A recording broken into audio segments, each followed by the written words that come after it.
Last time on Das Funk. Shoko, are you having a chainsaw duel like in Mandy? You know, you're the first people to visit me since the thing. Nobody brings me snacks. Potter wants it to be bright and sunny all the time. It's like nice to feel on your skin, but also like there's people everywhere, and the town makes a lot of money, and nobody can do secret murders in the night. 6. All right, that's just 1, right? Faith alive, 6. So you get only 1 serving of alcohol on top of the one currently in Phillippa's possession. Both of these rolls have been dog shit. Absolutely beautiful. I remember. Yeah, Hale sees the chainsaw and like the Nobi has put down and is like, "Oh hell yeah, that's mine!" And she pulls out from her mane the paintbrush. No, cat. I hope you enjoy it. Nope, it's going in a case. Hail. This guy wants the stuff. Come on, you can't smell it? Come on. Yeah, you know, I can do a tulpa thing. I can kind of just conjure stuff. I made what everyone fears. I can make what people like. And I think this guy misses his big crab guy. If giving them what they want fails to make them love you, then what is your backup plan? I have spent the winter observing the mating habits of the creatures of the taiga, and I have determined that if gifts do not work, a jaunty dance is the next logical step. Oh my god. Well, I have 6 legs. Do you think they are desirable? But yeah, while you're having this interaction, you're trying to help and unlearn some of the things they learn in their isolation. You hear a voice call out to you. It's a very familiar one you heard earlier today, and that voice says, "Hey, babe. Regrettably, I need to turn myself in." What I'm looking at here most visually evokes when all the Sentinels pour into Zion in the 3rd film, and they just form one mass together. That's kind of what it looks like, yeah. Oh, yeah, these are like smarter ones, like the ones with the big claws. Those are the Sukora. They're like the soldiers. They're kind of rude dudes with tude. This is like a more of a nerd, thinky guy. And would you be able to help Gigi to form a Kalashtar bond with Ashalak quickly and effectively?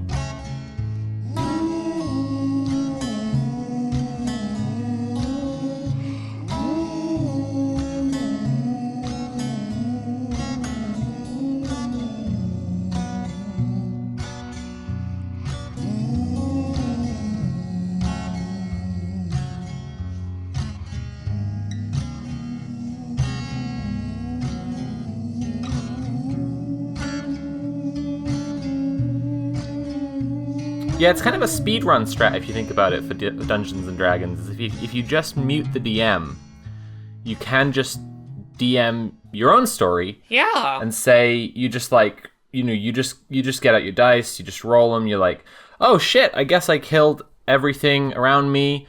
I guess I'm leveling up now. I'm level 20. I get, all the cool items. I mean, I think the real speedrun strat is to just not go to the D&D session and to just tell the story yourself, because then you can do whatever you want and the game can't stop you. If we all roll perception and then perceive the dungeon master and then kill them, do we become God? Yeah, that's true. Tolkien was actually just avoiding D&D sessions for a really, really long time. People think D&D was Tolkien inspired. It's the other way around. He was just procrastinating from seeing his friends. Tolkien, the person, was D&D inspired. Is the point here? Not even the works, just the person. Yeah. Well, yeah, he was created by Dungeons and Dragons. He was the original dungeon master. He was Gary Gygax's Tulpa? He is the manifestation of a dungeon master, and he made the Lord of the Rings books, which he translated from a real D&D game that he had. 5 D&D players got together with no DM, all rolled natural 20s first time to perceive the DM. And James Rolls Tolkien, those are all guesses, was just created on the spot. He came to be just like in American Gods, which is a cool show, I think. Austin, when we eventually perceive you, you're going to be in trouble. Yeah, I'm feeling very threatened. It's possible that Austin only exists so we can speculate about him. If Austin didn't exist, you'd have to create him to own. Do you think it'll be like in the made-for-TV movie Merlin from the 90s, where Merlin's like, actually, we're all just going to turn around and forget you, and they defeat the evil lady? That's how we defeat Austin. Please watch the made-for-TV movie Merlin. It's really good. It's from the 90s. I only remember it from 10 years ago when I rewatched it again, so if there's anything problematic, I do not claim that. So last we left the adventure, the party had finally reached this gosh dang cave that people have been talking about for like 20 episodes. Yeah. And inside you found something interesting, which now we are going to investigate more thoroughly. I will let you take it away, players. Oh my god, a sarcophagus. Don't drink the juice. Holy shit, a cursed sword. Arze, are you sure you don't just like remember how to wake Voya up? Like, it's in there somewhere. Go on, think really hard. I mean, as far as like, this is one of those things where it's like the player, don't know what's going on in this area here. So I'm like, Ozzy's even more lost. I'm assuming Arze just doesn't fucking have a clue.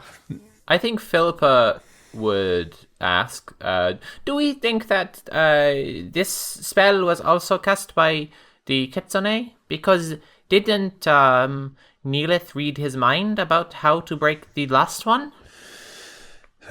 It would make sense. He also talked about his plans as if, well, he knew this was happening. Yeah, so this isn't just you took Voya up here and part of the deal was putting them to sleep then and there. I helped bring up her supplies and her books over here so she could spend time directly observing the stars and doing work from here. Ozzy is actually going to go over to the desk where like the books and papers and stuff that are like covered in webs and such are. And he's going to check over them briefly to see if there's any notes or anything in there to indicate like how long work might have been done here before it just abruptly stopped, if at all. Yeah, do you want to roll investigation? I feel like we're circling the drain of investigation. 9 for the investigation. 27. 21. Well, the party passes. 27 means slime. You get to tell me how this looks. What's your gross investigation technique look like? Oh, this time it's just like if you squeezed one of those like stress balls, but like with the eyeballs and the ears popping out. But instead of that, it squirts everywhere. Just I don't even spin. Ozzy walks over to the desk like, it looks like... And then everyone gets gacked like a Kid's Choice Award in the cave. And then I suck it all back up. Uh-huh.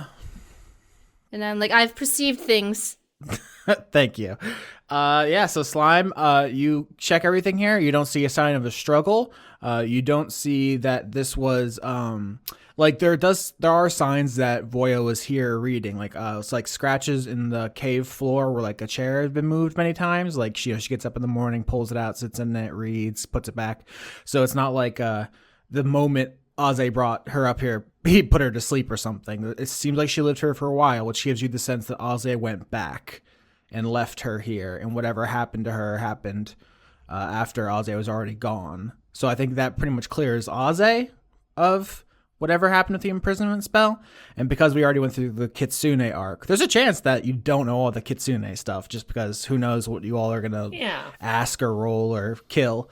That you're like, oh, so whatever Inri did to Hale, Inri obviously has already done to Voya this whole time. And that like his confidence is like, haha, I have already put Voya into stasis, and I've already got the stone, and I've already got this wand that Aze heard about from real Hale, and that's what like Inri was so confident, because the plan is already done.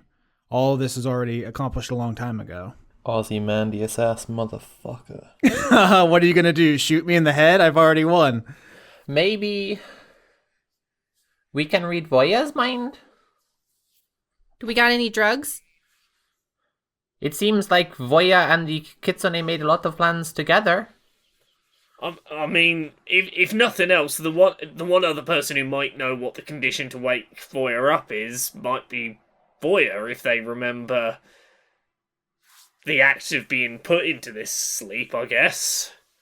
Right. And to do you have any drugs, Phillippa says, taps her pipe and says, well, I always have my trusty pipe weed.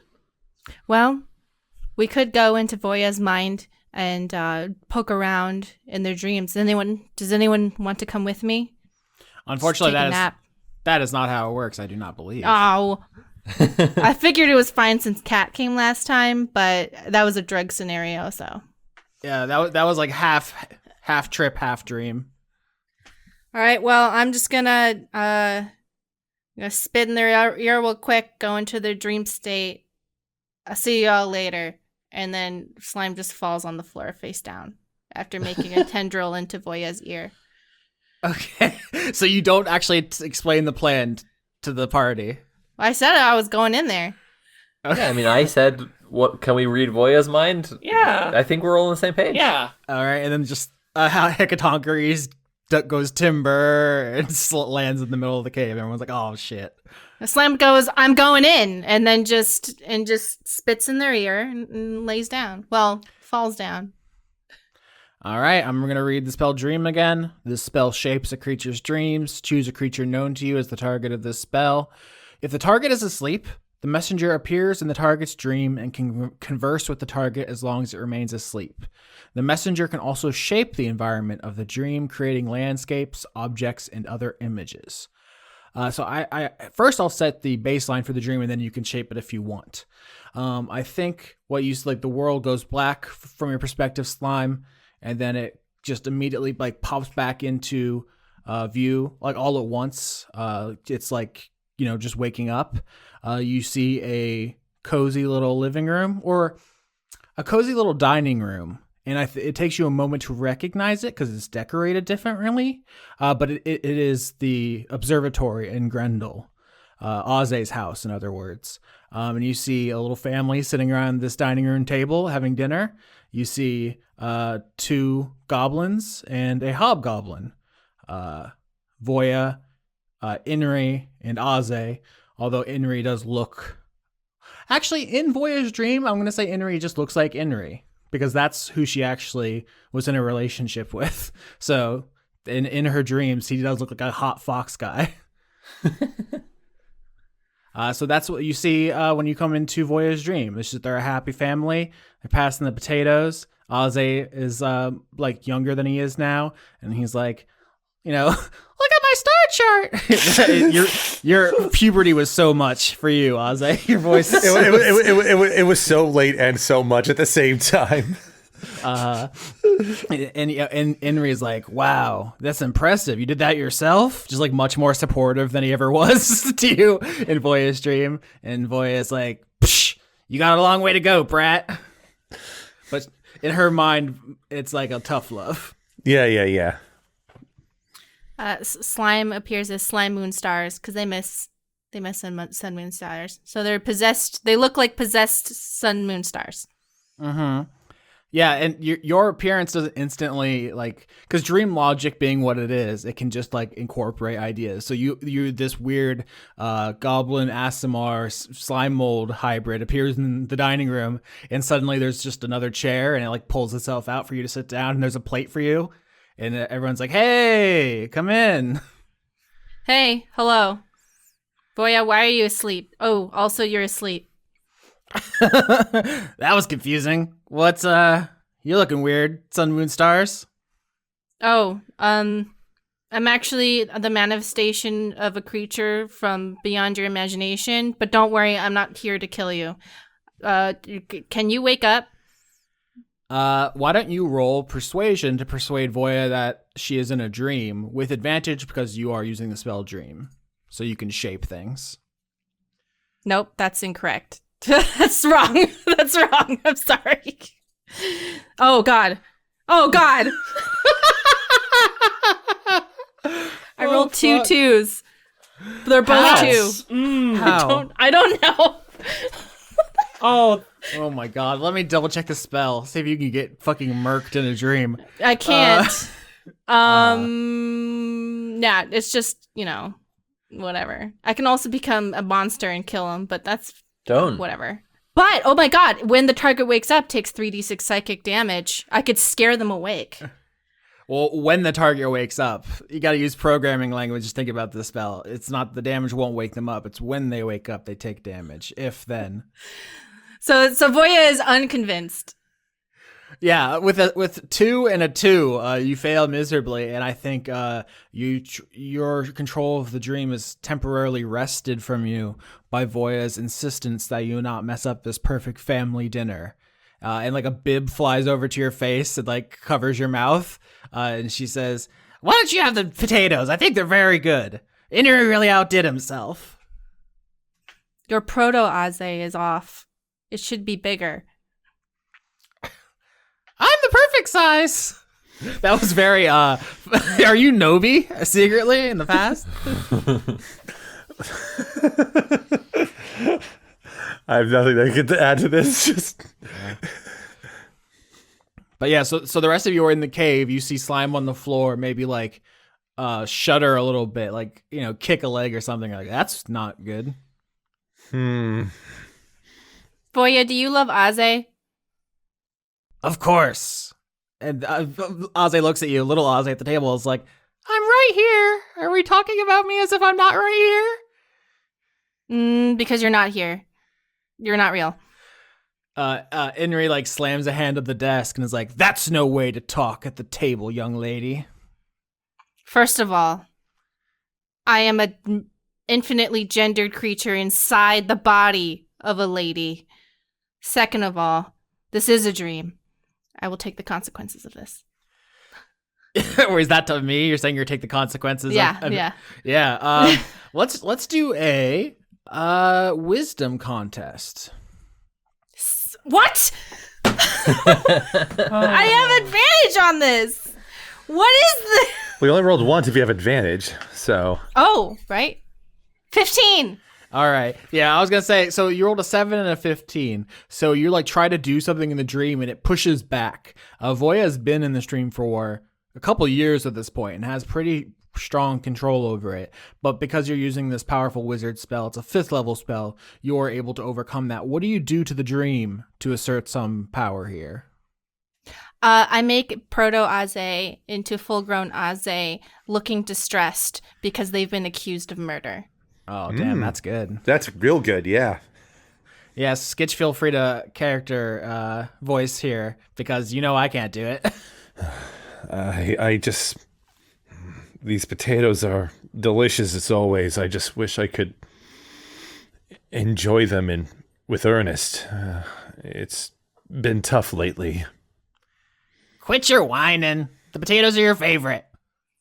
You're not a very good parent because you only like the perception of being a good parent rather than actually doing it. So every time your child feels unhappy, you ignore it. It's because you don't want to face the reality of the fact that you've abandoned your child in a dream that you feel comfortable in staying in. Oh boy, here we go. Now we're going to do an intelligence contest. And this is against Voya's much higher intelligence. 20. Oof. Fuck. 25 crit! Fuck you! I'm so here for this. Mari gets so genuinely excited about beating me. That was an 18. She thought she lost. Crit 25. So in the dream, Voya tries to just throw you out of the house. Just like open the door telekinetically and just toss your body out, like, throwing out the garbage. What do you do? This doesn't sound like a crit 25 to me. No, I'm saying that's what she tries to do. What do you do to turn that situation around and assert yourself? Show her Aze as I saw Aze being accused of murder. Like, show her the whole scene, the whole city accusing Aze and yelling at him. Oh, nice. Like the door opens and then she just sees like Aze, he's no longer at the table but collapsed on the ground, like sobbing, and everyone's just yelling at him and stuff like that. Yeah, perfect. Yeah, and the dream logic, it's not even like you go over to the door. It's just when the door is open, you can see outside it perfectly somehow because dreams are logical like that. And you see the whole crowd seeing the mob, everyone baying for Aze's blood, and you're crying. And Voya's like, obviously shook by this and is like, what is happening? What are you doing? What's going on? Showing you the truth. What am I supposed to do about it? Wake up. I can't. Can you or can you not? I can't. Why? Are you asleep? Yes, of course. So you know that you're asleep and that you're in a dream. Yeah, now. Do you know how to get out? I can't. Why? Because the conditions of the sleep spell. What are the conditions? Henry wants me to be governor again. Okay, you're governor. Wake up. You don't have that power. I make the dream look like you're governor. Yeah, so I understand what Mari's doing, but I'm saying the conditions of the imprisonment spell are for Voya to wake up, Voya needs to be legally governor again. Do they have to be governor of Grendel specifically? Or can they be governor in name for only a few moments? Can we make a tiny little micronation that is the four of us and make... Can they be the governor of Slime? Yeah. Slime is a community. Can Voya be the governor of Slime? Yeah, Henry isn't a moron. It was that the terms of the imprisonment spell were definitely you will awaken when you are governor of Grendel once more. Look, I think there's some legal bullshit we can pull. The current governor signs a memorandum that for 20 minutes Voya will become governor again and then it will revert to being Phillippa. Done. Voya, I have a proposition for you. I'm going to leave your dream and have a discussion with the actual governor of Grendel. What I need you to do is to accept what some people call an inception. We're going to give you the governorship, and when you wake up, you're going to rescind it. I don't think that's going to work. Okay, never mind. Okay, well, you give up easy. I was just going to say, I think time moves differently here than it does out there. Do you mind spending some time with me? I haven't seen anyone in a while. Yeah, well, you could see a lot of people once you wake up. Also, I don't like your parenting style. You were obviously pampered. No, I was a singular by myself for a few thousand years. Is Slime clear on the fact that Voya was put into a sleep by somebody else and isn't refusing to wake up on purpose? I know, I didn't like their parenting style when they tell Aze to shut up when they're upset. So it made me mad. like you assume so much about her parenting style from one small interaction. Look, if you watch a parent tell their kid to shut up once, you get a good vibe. You get a good sense. I didn't like it. Yeah. Full transparency, the audience just already wrote a personality for Voya, and she's like crusty mentor who's trying to teach you through a school of hard knocks. So I just adopted it. I hate that. Okay, good. She's Pai Mei from Kill Bill. I just have no reason to give Voya any sort of politeness. So, I was just checking. Yeah, fair enough. Yeah. So do you leave the dream to report this to the rest of the party, or are you going to have dinner with the family? No, let's hang out with Voya for a bit. Yeah, so the rest of the party out in the cave, you see Slime twitch a couple times as she clashes with Voya in the dream, but ultimately the dream spell is powerful, and those tremors subside, and you're just left alone in this cave as a little dinner party happens. Yeah, Phillippa starts cooking something and smoking, I guess. Just hanging out. You Be here a while. You find some of the single-use cauldrons, some of the ramen cauldrons in here. Cauldron noodle, yeah. Yeah. Phillippa uses create or destroy water to fill it up, and then uses the flame sword to cook it. Yep. God, I'm hungry now. Yeah. Aze's probably milling about, like, dusting / cleaning up around the cave. They should make 3-portion instant ramen noodles. That would be great. Wow. Is there anything else you want to do? You said Phillippa's cooking, Ozzy's dusting. I guess Basil. Anything you want to establish? I think Basil's just gonna wander out to the edge of the cave and just spend some time watching outside. Yeah, it's really gorgeous out there. There's probably some very strange animals that you don't even have enough reference to like even describe. If someone said like, what do they look like? You'd be like, animals? Like they're just animal shaped. Yeah, I don't even know. They're not like anything else. For Basil in particular, like I think if you showed Basil a turtle right now, they'd be like, I don't have a fucking reference point for this. It lives in a little house. What the fuck is this? Basil ends up naming everything the way the Germans do, just like Turtle is like shield foot, because he's just trying to like piece together like it had these elements, I think. Laura, this is your chance. Do you want to make up an animal that lives in Arabella, and then we have to live with it? Oh hell yeah. Okay, right. Give me a second. I need to do this right. Okay. See, here's the thing. I'm trying to create creatures, and then I keep being like, no, I'm getting too close to just like a real thing we have in mythical creatures. I need something fucking weird and wild. I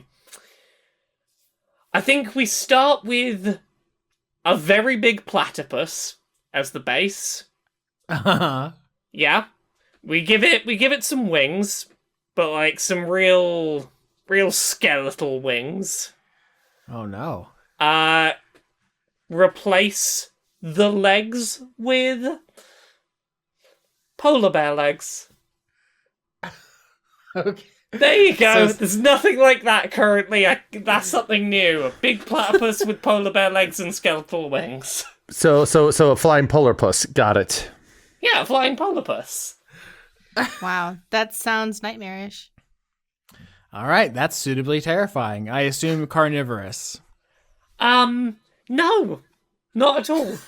It's a herbivore with the whole with the platypus face. Platypuses are herbivores, I think, maybe, or omnivores at least. Insect larvae, shrimp, crayfish. How? They got duck mouths. Yeah, they're straight up carnivorous. You know what? Platypuses are not herbivores, but this creature is. This is a herbivore. Okay, that's delightful.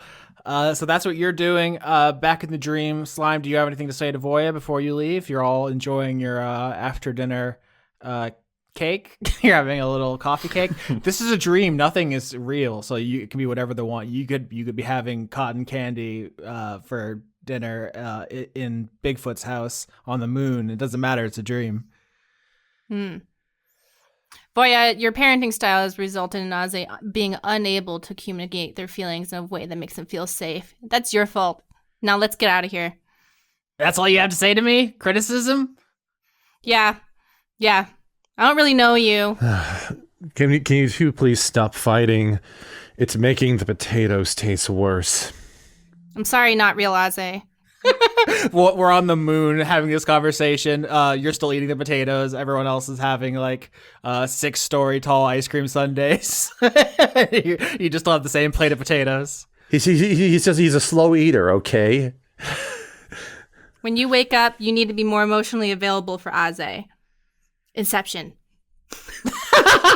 You just say Inception, stand up and walk away? Yeah, just say Inception. And I go womp womp. Okay. I declare Inception. I declare Inception. It's like Uno. You have to say it out loud, otherwise the rules say it doesn't work. Yeah. It doesn't count. Yeah. I like the idea that you're having this dinner on the moon. You say Inception, but that you zoop out of the dream back into your body. You're laying on the floor, and that's where you go womp womp. Yeah. Well, yeah, because that's when you wake up. The womp womp is when you wake up. Phillippa jumps out of her skin, and her feathers all puff up because Slime just lying perfectly still goes wah behind her on the floor. The polar plata bear or whatever runs away from the sound of the womps. Here's the deal, Phillippa. In order for Voya to wake up, they need to be the governor of Grendel. But also, they can just be the governor. And I said Grendel instead of... Never mind. They need to be the All right, I'm starting this over. That's in character. I like the idea you say that out loud. You're just like, I gotta stop I have this to start this over now. Phillippa, in order for Voya to wake up, they need to be governor in a real way of specifically our town that I will not say out loud.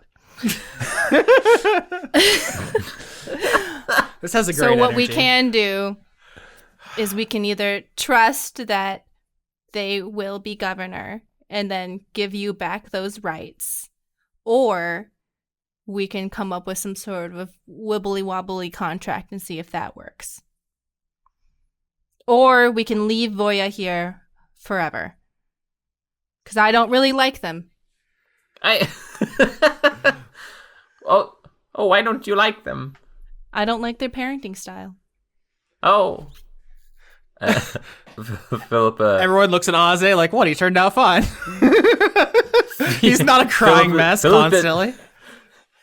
Phillippa's been sitting at the big one-use cauldron, slurping some ramen noodles, and when Slime woke up, she just turned her head 180, right? Because she's an owl. Yeah. And then when Slime says about parenting style, she looks back to Aze, but then comes back around the other way, so it's just like a 360 turn. She's like, oh, well, this might sound strange because Grendel uses a sortition and not a vote, but the sortition system is still the system that the villagers have put their faith in and democratically agreed on. And so I'm not sure that I would feel comfortable signing away the governorship to someone just to break a spell. Okay, well then we can leave because we know that Ozzy is innocent, so we're all right. Maybe you should roll history for this, but I do want to probably say that goblin culture uses sortition like traditionally, which probably dates back to it being implemented by the Nilbogs who like practice chaos specifically, rather than being a very specifically thought out democratic thing. And here in the UK, we use first past the post, which is a terrible system. And British culture is a lot like goblin culture in that it sucks. And yet we still carry on trying to use it because we had a fucking referendum and they still, everyone fucking, oh, I'm so mad. We could have had good voting. First past the post is fucking terrible and will consolidate power to the worst of people. We would have had 20 years of fucking Labour government. Yes, we would. Jeez. Yes, we would have done. So mad. But apparently people are like, no, I don't like change. Fucking Rupert Murdoch is a dark warlock who's cast illusion spells across our entire goblin nation. I was worried that we hadn't done enough to really talk about goblin culture this season, but if we understand Britain, 2 of our players live in it, so it's fine. British politics is basically goblin politics. Done. Okay, so we really did a great job of portraying their perspective, if you look at it that way. Well, I mean, the suggestion I was going to make is if we can prove in the short term that Arze didn't kill Voya, to deal with the Voya problem, we could just go, hey, next time we do a sortition, can we make sure that Voya's name is also in the hat, so eventually if it gets pulled out, Voya will wake up? We could bring her back down the mountain. We just wrap her up. It will be like Death Stranding. Madam President! And if she wakes up and she decides, actually, I'd rather be back up the mountain, I mean, there's nothing to stop her going back up the mountain, I suppose. Right, she can always just go back up the mountain. Like, it's fine. It's right here. The village is on the mountain. 2 things. 1, you started with 3 Beyblades full of supplies. You're down to 1. So that's something to keep in mind. Another is, what is everyone's exhaustion level? Because if you're going back down the mountain, we need to talk about supplies and exhaustion. Mine is back to none. Oh, I have 1. Yeah. So like Aze and Slime are at 1 level of exhaustion, and we have 1 Beyblade left. And Basil and Phillippa are good. All right, so here's the thing about descending the mountain is that I've learned this in my research. Actually, descending is much more dangerous because you use all of your strength and energy to get up the mountain. You lose like a quarter of your body weight and muscle. It's the hardest thing you've ever done. And then you have to turn around and do it again. And that's where most accidents happen. However, it is much faster. I think last time we met, Laura made a joke about rolling down the mountain or something. I looked it up. Someone did ski down Mount Everest. It took 5 hours, which is preposterously fast. That's hardcore. That's a level skip. It's incredible. How high of an athletics or acrobatics score would I need to successfully ski down Mount Grendel? On 4 hooves. I have a vision in my mind of the person skiing down Mount Everest and doing like SSX tricky tricks, flying past dead bodies. Yeah, I mean, you would have to crit. Here's the thing. Only like one person's In ever real done life? it. Yeah, in real life and in the game. That's why people don't do it all the time, because it's the most dangerous thing you could possibly do. Imagine I have a hard time sitting for 5 hours still. Like, imagine doing something at like Olympic sports level where a single moment's loss of concentration fucking kills you instantly. Yeah. Just stone dead. Yeah, that's every day for me, bro. Yeah. I'm considering if Basil could just cast Stone Skin and tumble down the mountain that way. Just oops, I'm a big rock, down I go. Stone Skin would stop you from splattering, like if you were gonna die. But remember, that doesn't make you invincible. I think it just raises your AC, which you could be wearing really heavy armor and fall off the mountain, and you still die. I mean, I get resistance to bludgeoning, piercing, and slashing, which, like, that's the main damage types I'd have going down a hill, probably. I'm fine. Can I fabricate a giant sled? So resistance means you half the damage, so I would half the 2,500 you would take. Yay! Another thing is we haven't been keeping exact track of how long it took to go up because I was trying to keep us all loosey-goosey just so we didn't focus on the nitty-gritty stuff. I do want to point out someone did climb Mount Everest in 10 motherfucking hours. All right, who's speed running Mount Everest? His name is Lakpa Gelu. He is an indigenous Nepalese Sherpa. So, like, born on the mountain. His job is climbing the mountain. Like, he's the most you could be experienced at it. So, not something anyone could do. And we're here with Arze, which means that, like, we're probably just as fast. We'll be back down within 48 hours.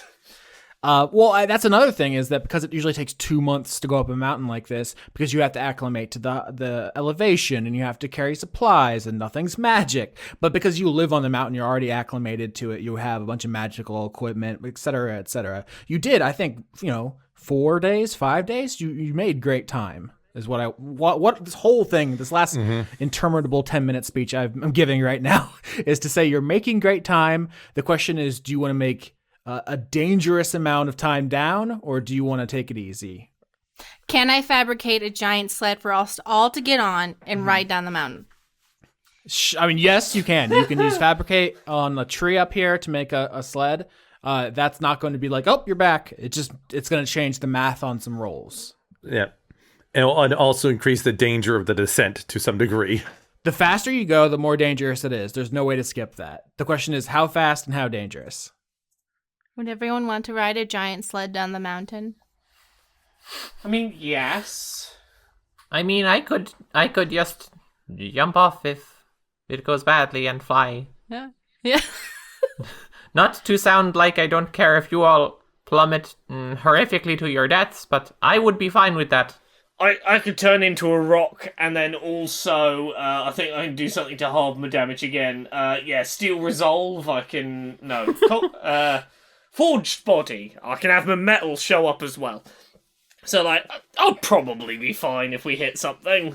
Oh, you'd only take quarter of the damage from falling off the mountain. Yeah, so that's like 750 damage. I'm getting it down. For purely for fun reasons, can I make a horrible, nightmarish Santa sleigh where my phantom seed is pulling the sleigh? Phantom Steed, I think you meant to say. I think you said Phantom Seed. Yeah, there. Phantom Steed. But, like, it's, reindeer, but it's like 6 reindeer heads on one body, so it's still like Christmas themed. Yeah, this is a terrifying image you're painting, but I love it. Here's what I'm going to need. I'm going to need you each to give me a different roll for how you get down, and then we'll apply bonuses and modifiers. It sounds like slime from creating a sled, you get advantage, and then from get your phantom steed, maybe add proficiency. Can I roll Arcana since it's magic? Sure. If you want to Arcana, which I think already has proficiency for you, then you'll add proficiency again with advantage. Yeah, so I think I would like to use a very high level animal friendship to pull together a team of I want to say just animals that are like horses from the New World, but the only animal we've established is the flying bearapus. Flying bearapus. So I can use that on 5th level and get 5 of those to go alongside Slime's phantom steed in a 6-horse team to pull us along. A 32. So, into match theme, the 6 heads will have red noses. Is 32 the highest roll we've ever had in Dice Funk? It feels like it. This couldn't be a more solid Nightmare Christmas. I feel like we might have had a higher stealth roll with Pass Without Trace at some point. I also think that I rolled like a 35 once with the Ed Martis presentation in season 4. I think it was like a 35 or something stupid like that. So the first thing that comes to mind for me for getting Basil to help out here is I want Basil to sort of get near the front of this sled and prepare a cast of Pass Wall. Okay, read that for the audience. A passage appears at a point of your choice that you can see on a wooden, plaster, or stone surface, such as a wall, ceiling, or floor within range. It lasts for up to an hour. You choose the opening's dimensions, up to 5 feet wide and 8 foot tall and 20 foot deep. The idea being, if it looks like we're going to hit something, Basil wants to make it so there's just a door we can go through that'll be considerably less of a problem to hit. All right, that means that Basil with Pass Wall and Phillippa with Animal Friendship, both of you are going to get advantage on whatever you choose to roll for this. Arcana is already taken. I would like to use animal handling because I think that my 5 flying bearapuses will not like to be around whatever the fuck Mari made. That's a 20. All right, a 20 and a 32. We're off to a great start. Survival, maybe, to keep an eye out for the dangers along our path that might need pass walling. Perfect. 21 on the first roll, 11 on the second. That's a 21. All right, 21, 20, 32. Looking good. Aze, what's up with you? Aze is going to be, at the very least, reviewing over notes regarding pathways up and down the mountain to sort of discern what the safest fast path would be down the mountain based on his past information. And one of the things he will do to help everyone keep their balance on the ride down is cast a I guess I'm just going to do this. I'm going to do a 5th level imbue constellation Cat's Grace on the party to give everyone just advantage on dexterity checks, just from the standpoint of just like giving them better stability while going down. Sounds like you're going to roll nature with advantage. Sounds like that can work there. Yep. Just going to pop that there. And 19 for the nature. All right, 19, 21, 20, 32. Incredible rolls. So why don't you all paint me a picture of this, collaboratively, because you're all working together to, I assume, pick up Voya. Tell me about how that looks, build a sled, how does that look, get some animals mushed up to it, and then make the journey back down to the mountain because you're on the surface. So I need, a chapter of beautiful description for my clever players. Voya is wrapped up like a mummy and put onto a harness on Aze's back, and he has to hike to the sled. Low roar playing. Yeah, and the controls are really sensitive. Yeah, it's got to do the left and right triggers to not fall over. Yeah. Mm-hmm. Sounds good. I was gonna say that Aze also packed up like the notes and stuff that have been made up here. They leave. Aze also leaves a little sign by the cave's entrance. On break, be back soon. Effectively, it's written up on there. Gone governing. Yeah, gone governing. Gone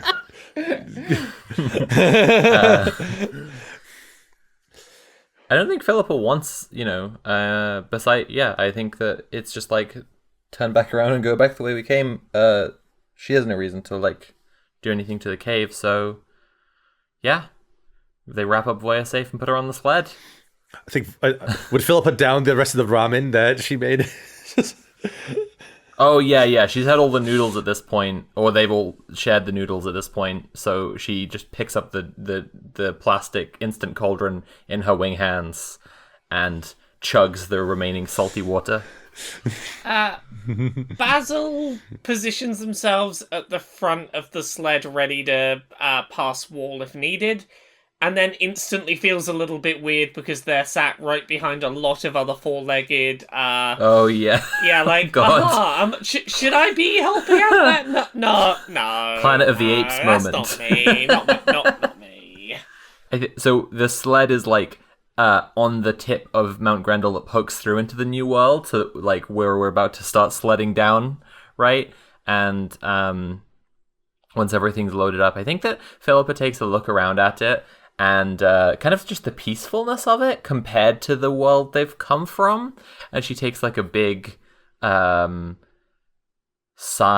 and a kind of I think she takes like a kind of a lungful of the air of the new world. Like she's figuratively and literally breathing it in at the same time before she heads off.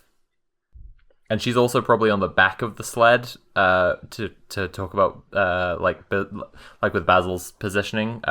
She's on the back because whenever it goes over like a big bump or whatever, she just like flutters a little bit in the air, like bumps up into the air, flutters a little bit, comes back down. That's for the GIF. That's for the looping GIF fan art of them all sledding down the mountain. Slime has 2 tendrils. Not controlling any of Phillippa's people. Just going. It doesn't even do anything. They're just role playing as a sleigh driver, just to their phantom steed.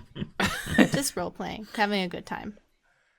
Oh, one last thing about the setting off is that I think that after taking that big lungful, like Phillippa's the last one to get on the sled. Like she is looking around at it all, and it's when the sled just like actually starts to move, she just goes and jumps onto the back of it. The sled welcomes Phillippa with little slime tendrils coming up.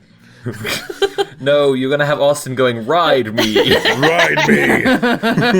Hey, I didn't come up with enter me. Don't pretend like that was an Austin original. Yeah, but you liked it a lot. I'm completely safe.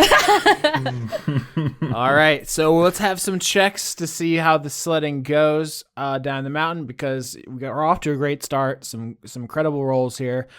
First up, strength saving throws, everyone, to hold on to the reins and the sled as the speed gets wild. 5. 16. 9. 1 second. Come on, slime. 11. That's not gonna do it. We got 16, 9, 11, 5. If the lowest is 5. I mean, Phillippa, you can fly, so this is gonna be nowhere near as bad as it could be. But yeah, you hit a bump. The whole sled jumps 5 feet off the ground, ejecting some supplies and Phillippa up into the air. You can fly. How do you get back to the sled as it just goes on without you at top speed? I think that she like flaps her wings so that she keeps on gaining altitude as she goes up, so that she isn't like thrown and goes into a spiral or anything, so that she can get altitude, and then she can like with that elevation she'd be able to spot where the sled is, and she effectively dive bombs the sled to get back to it.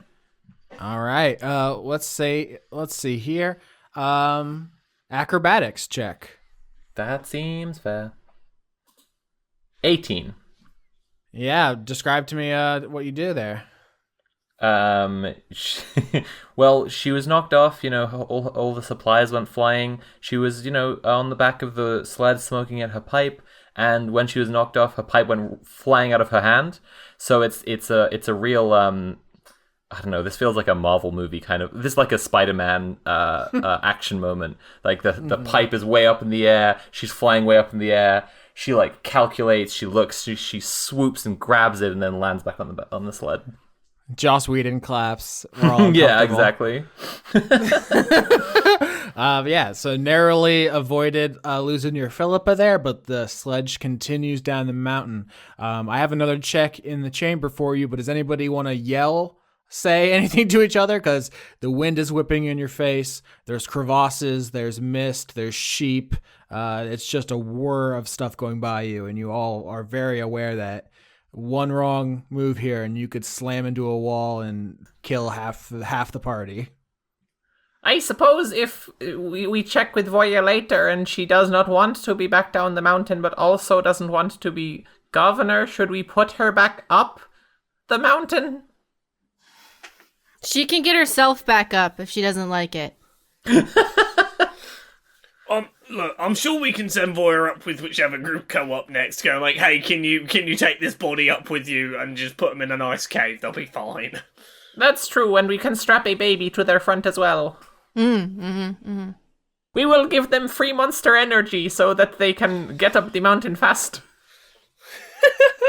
I have no idea what this is a reference to. Death Stranding. You've got a special water bottle that if you put river water in it, it turns into monster energy. Uh-huh. Mm-hmm. All right. For that terrible reference, can I get Constitution saving throws from everybody? Just the freezing air on your fingers, the fatigue of this entire journey weighing on you. Joke's on you, Yoski. I don't have fingers. 4? 4. Jesus Christ. Maybe you should have had fingers. You ever think of that? Fuck, shit. 11? 10. No, 4, 11, 10. Not good. Aze and Phillippa, you find yourselves unable to hold on to the sled or the reins, and you're in trouble. What do you do? Because you're about to fall off. Slime, help! Slime just grabs Phillippa, just grabs everybody with all of their hands. All right, yeah. Strength. Oh shit! Slime? This is bad. Okay. It's very bad. It's very bad. 3. Oh no! Oh no! All right. Okay. Well, before I say what happens there, Aze, you can't feel your fingers and you can't grab anything. What do you do? Can I cast web on everybody just to fucking web them onto the sleigh? You certainly can. You just kind of blew your whole load there in the middle of Aze's thing. Sorry. Yeah, I was gonna say, like, Aze's instinct would be to sort of turn and just sort of like wrap his arms around Voya and just sort of like hit the deck as well as he can while just shutting his eyes and shivering, because he doesn't really have much else that he can do really to help the immediate situation, unfortunately. Yeah, so if Phillippa's calling for help and trying to grab on a slime fails, your hand just pull out a chunk of slime, and Aze just braces for impact. Both of you are pretty much toast, but then Slime, if you get the idea to Spider-Man web everyone down, that does do what you want. It's Spider-Man all the way down. Yeah, but so 2 of my mouths open, and like silly string, it just I turn my head all over the place, and everyone just gets silly stringed to the sled, whatever position they are in. Unfortunately, if you just happen to be in an uncomfortable position, you're just like that from now on until it's done. Incredible. So once again, this is going to take multiple hours, like 6-7 hours. It's a lot of sledding. So what else do you all talk about as this is happening? Before we have conversations, I want to note that Basil has barely noticed any of the falling off of the sled that keeps happening. Because Basil's at the front just like, hell yeah, I'm doing amazing. I'm doing great, I'm nailing this. So one thing that Phillippa says is, Basil, you're doing amazing. Yeah, I've looked forward, I have kept us moving in a straight line, and I have not at any point looked anywhere other than where we're going. I'm doing great. How does Basil feel about their co-workers? Well, look, if I'm going to be entirely honest, I'm actually kind of, what's the word? A little bit envious. They are very, very graceful, very at home in nature. Very good at knowing how to move over stuff. I appreciate the skill. After hearing that, the Phantom Steed opens their 6 mouths and makes a scream almost like a person's. Thank you. I'm glad you approve. Yeah, one of them sticks out a tongue that's way too long and licks you. Hell yeah. All right. Dexterity saving throws, everyone. Ozzy rolls an 18. A 7. Natural 20. What are you going to do about it? I'm already webbed in. You're gonna have somebody else be in trouble. Is the answer to that? Can I be wise to save the next time? This is none of my good stats. Sorry, sledding is a pretty physical activity. It doesn't have a lot of intellectual aspects to it. Is that what you want from me? It's 4. No, the group passes 20 and 18. So with thank God. With the crit, Slime, tell me how you navigate these slopes and crevasses that are up ahead. There's some jumps basically that need to be made here, and you got a full team of animals, so it's pretty tricky. Okay, so I don't exhibit control on the animals, but since I did do web and it's all connected to me, it makes it much easier for Slime to move the sled like left and right and lean it so that it's easier for everybody else to stay on. You know, it's like, lean into the curves. When it jumps in the air, make it so, they move their body around so it lands a little bit easier. And then every once in a while, someone almost falls out. I use one of my remaining few hundred hands, grab them, slip them right back on the web like a spider, and then a fly trying to escape. You can't escape my web of friendship.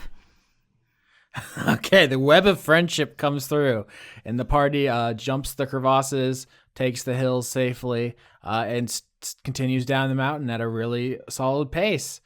Once again, anything you're talking about for the next hour before something else comes to try to kill you? Trying to think. Aze will start talking. I was like, I wonder what the Kitsune's plan was with getting Voya to be governor again, outside of just thinking she was the best one for the job. Well, she knew that was the condition, so if she woke up, then it's governor time. Yeah, but Imri also seemed to think that Voya was gonna be governor forever. That's a bit of the equation we do not yet have. Well, we could always kill Voya. No. Wait, no, hang on. I don't think that's a solution to this situation. Oh, all right. Okay, well, thanks for thinking outside the box. Value you, friend. Thank you. With that Slime comment, can I actually get intelligence saving throws from everyone? Oh, really? Finally, Okay. something good. Finally. Ozzy rolls a natural 20. That's a 27. 18. Oh, 17! My dumbass did okay! With their negative modifier. Incredible all around. Aze with a 27 crit. You get to paint me the picture of this. There's one more check after this, but how do you use your intelligence to keep the sled from slamming into a tree and Sonny Bonoing the whole crew? I like to think that Aze is still webbed in onto the floor of the sled, so all he's able to see is tree lines and stuff. But once he starts seeing the tree line kind of form the way it is, he's able to be like, we're passing into a new biome here, into a new layer of the mountain. We should be skewing more to the left, I think. That's where the path should open up. Just straight up digging deep into his own memories of going down the mountain, possibly at one point while being carried on his back and looking upwards and remembering the sight from an earlier trip. Is it too soon to reference the fact that Sonny Bono died while skiing? Is that too soon? I don't know who that is. No.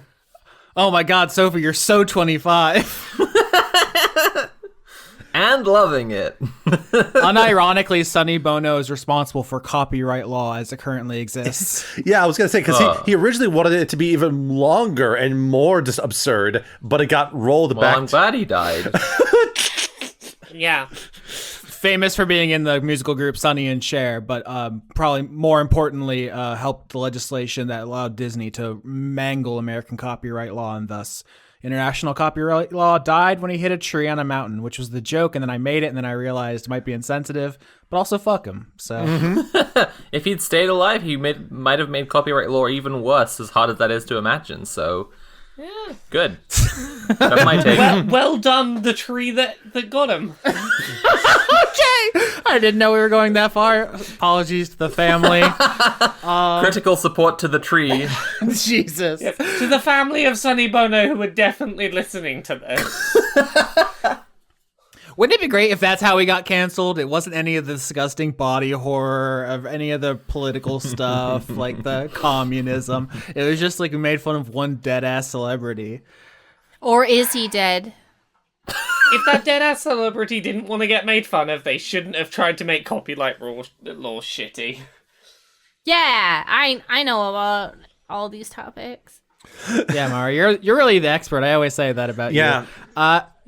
Can I get a wisdom saving throw? This is the last one. I was going to have another conversation down the mountain, but we used it to slander a dead person. So Wait, I want to have a conversation. I have an important topic to talk about. Yeah, go ahead.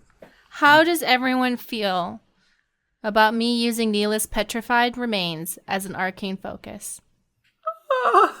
We're all here on the sled. I thought we could ask, we could just talk about it.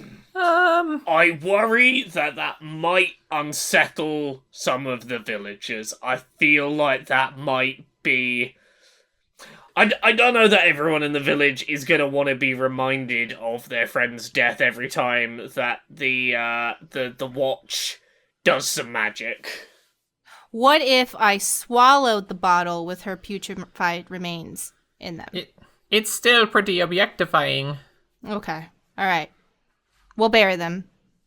Okay. Good combo, everyone.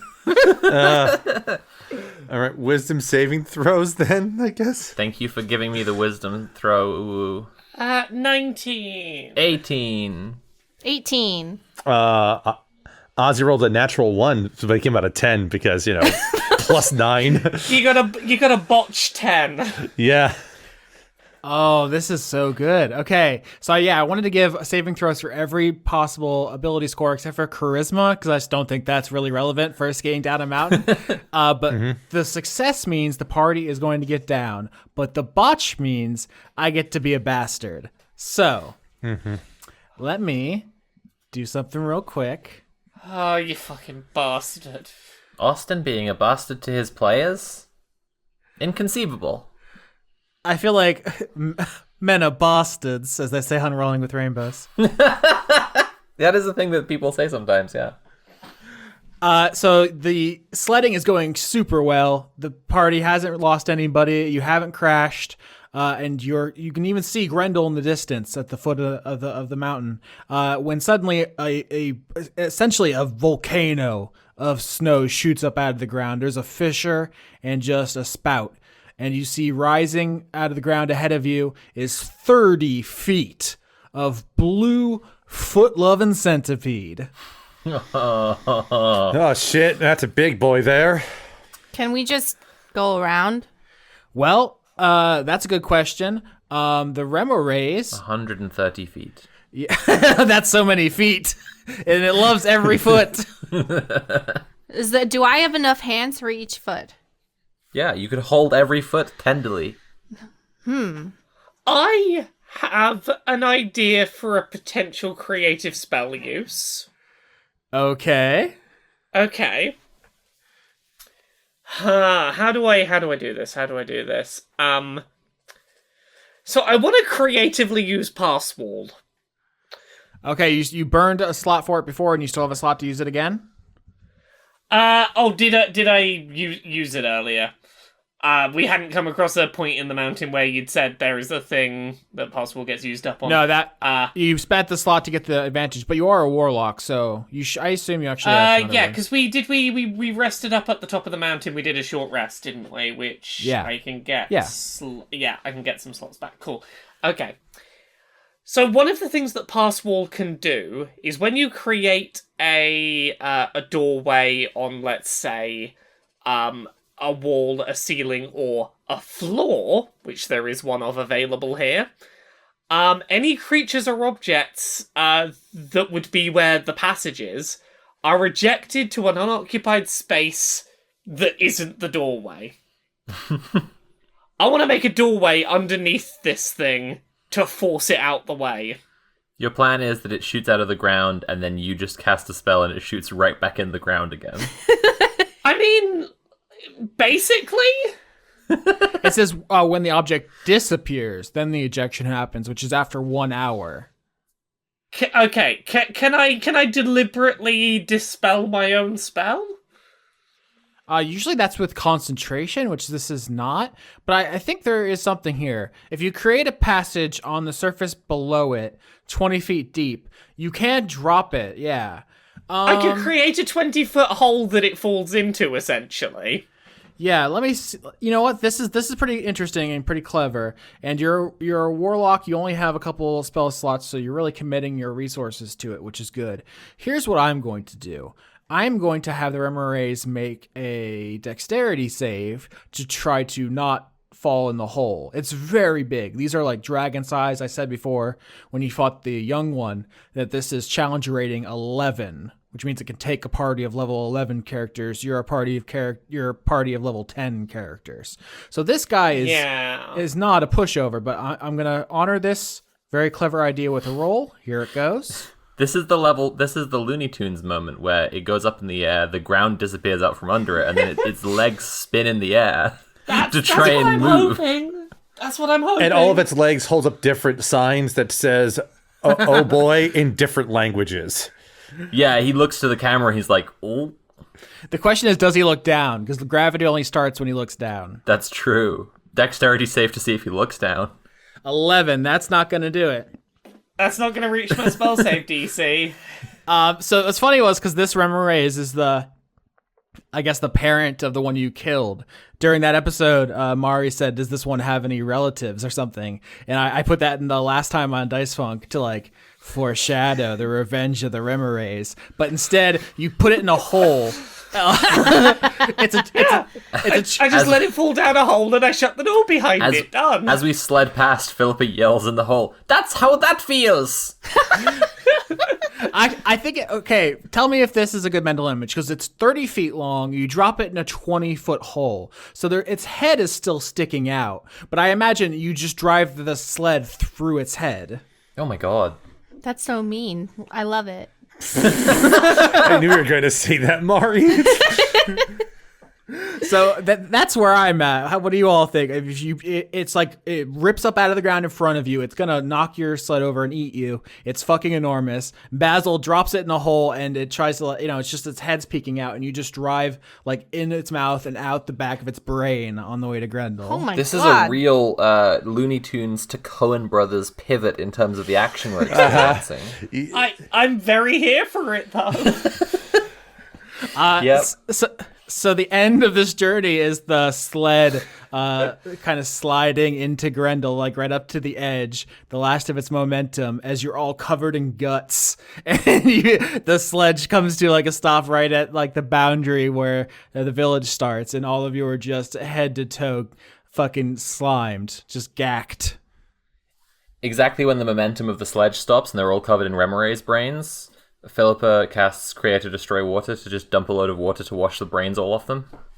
Thank you.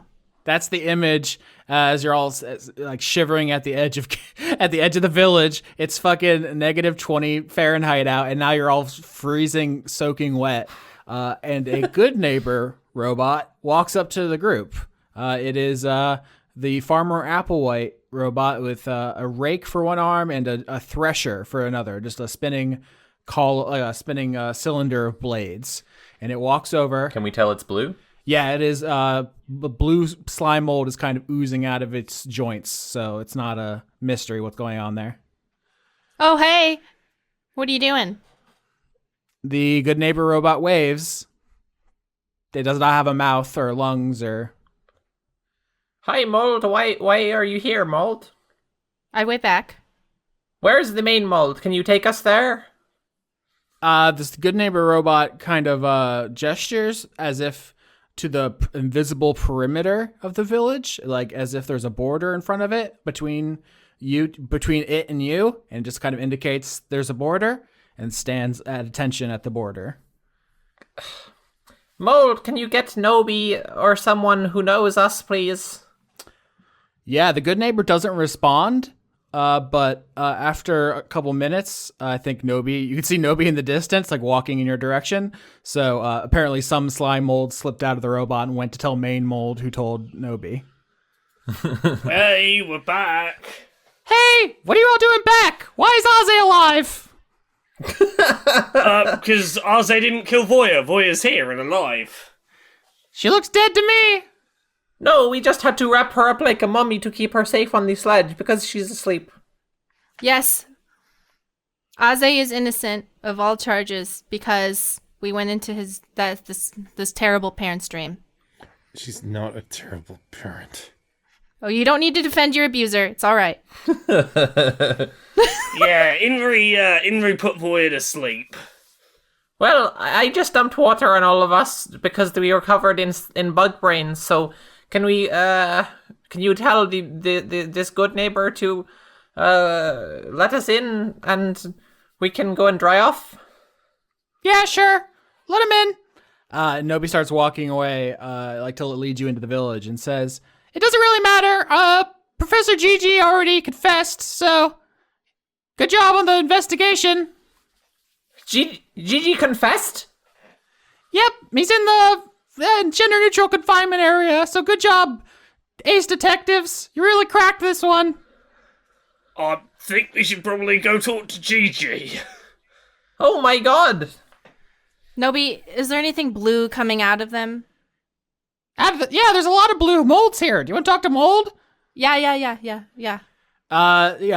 Nobi will walk to the center of town where Mold, in the body of a frost giant skeleton, is laying in the middle of the town square, just like he's making a snow angel, just arms and legs spread out. He's just laying there. So the audience already knows. Kat said for Mold to join the community, Mold had to be vetted, and then said the vetting is ongoing, don't move. And Mold has just been laying in the middle of town ever since. That's where he lives now. Until the vetting is over. Hey, Mold. Hello, Slime. How's your biomass? Still small, I see. Well, it's a choice. Whatever you have to say to live with yourself. I'm getting vetted right now. Oh, for what? I don't really know. Kat said I needed it, so. Oh, all right. There's a good neighbor filled with your biomass at the edge of town. What's going on with that? Oh, there's 5 of them. They're my Praetorian Guard. Or I guess they're on loan to Nobi. They're Nobi's Praetorian Guard. Oh, it seems like you've made a nice little family. Very proud of you. You're doing great. Bye. Bye. So yeah, catching up on what happened when you were gone. Mold has reactivated 5 good neighbors, given them to Nobi. Professor Gigi has confessed to the murder of Very, Neelith, and Ruth, and is imprisoned. Anne, the Baku, is in town and doing stuff. You haven't really figured that. You don't really know that. Kat was there for Gigi's confession. Should Kat come and brief them? Yeah, I mean, Kat can enter the scene anytime. I was just to brief the players who haven't listened to the episodes you and I recorded, Sophie. Of course. Yeah, and then Kaboom and Kablam lost their chainsaw, so that's where we are. Friends, ex-governor Gigi has confessed. To what? The murder of Neelith and Very and Ruth. Did they have a reason why? Yes, they are possessed by a quarry. Oh. Nobody checked in on them and they got really lonely. Oh. Anne, who is the Baku, who is maybe my girlfriend, it is complicated, is trying to help them to become a Kalashtar so they will not be a danger to anyone anymore. Did they give any specifics about what happened? Like why, for example, Arze's scroll was there? Things like that? No, the operating theory is that they were doing bad things in their sleep, because it is a sleep demon. Wait, in their sleep? Gigi does not remember doing the murders. Well, then how did they confess if they don't remember it? Well, they have a quarry, which is fairly compelling evidence. Seems like you can't confess to something you don't remember. Oh, Mari. Oh, no, I have such bad news. Yeah, for you. let's take a look. Oh, geez. Let's take a walk down the path of perfect judicial systems in America. Yay! No, I'm genuinely confused. How do you confess to something when the only evidence is that they have a quarry? I don't understand. Gigi came to us and requested to be confined so that they would not be a danger anymore. The confession part is complicated. A complicated confession? We are not proceeding with punishment because this part of the judicial system has not been figured out yet. And when they go to sleep, they commit these crimes? We are trying to make it so that that is not the case by making Gigi a Kalashtar. I think my first question, how is the village reacted? I'd say there's a good mix of reactions. I think the people who are closest to the deceased are just like, let's just kill Gigi. I think Potter is definitely the one leading that charge. And then there's people who are like, forgiveness and understanding or disbelief for various reasons. So it's the same reaction to Ozzy's, I think that is exactly why Basil was asking. Basil is very aware of how quickly Grendel is willing to go, oh, they did it, let's go kill them. Yeah. And I think Basil's instinct is to head straight over there and try and take the same role they did before, to stand in the way and go, don't just follow your instinct to kill someone without thinking about it. There isn't an active mob because it's been a couple of days since Gigi turned himself in, and people know. Okay. But yeah, no, this is good because I think the knowledge that Governor Phillippa has returned spreads through the village, and people start coming out to see what she will do. Also, Nobi sees the mummy Voya and says, "So do you want me to go get sun, moon, stars so we can bury that mummy?" She's not dead. Or we could eat it. Mother, could are eat we it. eating this one? Oh, it's alive. We can't. It's Voya. Voya is alive. What? Why does she look dead then? Like Hale, having a big sleep. Yeah, so now everyone gets caught up on that as you arrive to the gender-neutral confinement area, which, actually, Mario, can I get a description of that once more? You constructed this as slime. It's like a man cave, a bro cave, but neutral? No. There is a man cave, and then there was a sister pool, which I accidentally called a cis pool, and everyone thought, oh my gosh, that's for cisgenders. No. And then the gender-neutral confinement area has a lot of, like, beanbags and like areas to read. Okay. It's cozy. So Professor Gigi sitting on a beanbag chair reading Crime and Punishment, thinking about Classic non-binary trait. beanbag chairs. Reading. Yeah. Okay, good. Everyone else comes out. I don't know if this is a trial, but this is similar to the trial scenes we've had before. Everyone's going to come out. Everyone's going to express their opinion. This is the most complicated case. You know how a Phoenix Wright starts off very simple, and by the end, it's like a whole fucking thing. It's like that because not only is Gigi's guilt up for debate.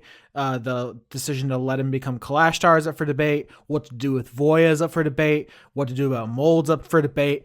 Everyone's freaking out. This is like the penultimate climax of season 8. Can I say Gigi's dreams? Gigi's not sleeping. Can we wait and put Gigi to sleep? They can take a nap. That's a good question. I would say that's probably, if you suggested that now, people would say, like, we're in the middle of something slime. Well, I just did, and everyone told me we're in the middle of something. Yeah, so who anybody who wants to start can start. I will put a picture of Gigi's quarry in the chat, because it's not the quarry you're used to. It's a different type called a hashalak. It looks like a kind of tube made out of string, blue string, and it has like a number of grabbing kind of arms along its side and a blue core. Oh, I love it. It is not as intensely hostile as the kind you have seen so far. This one, this has already been discussed in character, so I'll just say it without a roll. This is like the smart kind of quarry as opposed to the soldier kind. Can we talk to the quarry? You can try. I think Gigi summons it, and if you talk to it, it does not respond. Sophie just put one of these fucking worm on a string things that Lauren Morgan I is. love it.